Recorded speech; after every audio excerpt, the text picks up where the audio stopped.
Hi, I'm Brian Russell. This is Walking and Talking Spirituality. Thanks for taking a walk with me.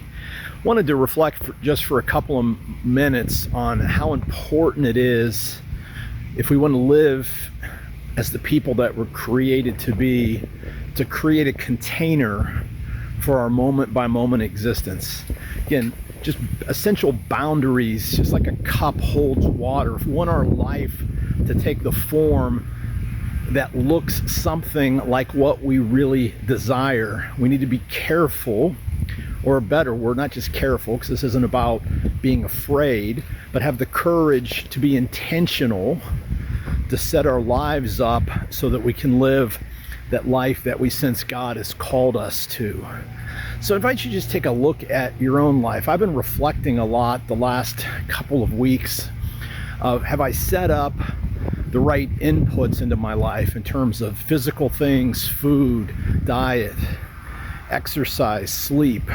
Do I have the right spiritual practices? Classically things like prayer, worship, scripture reading, and also contemplative practices.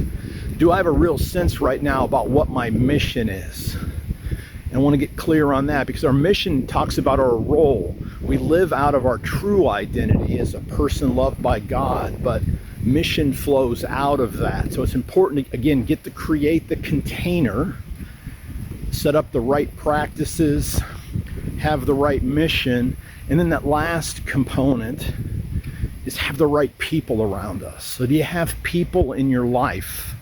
Again, we all have people in our life, but you have the right people in your life to be part of your container, who support you, encourage you, give accountability if you need accountability, but persons that are on the same journey, that want to do life with you.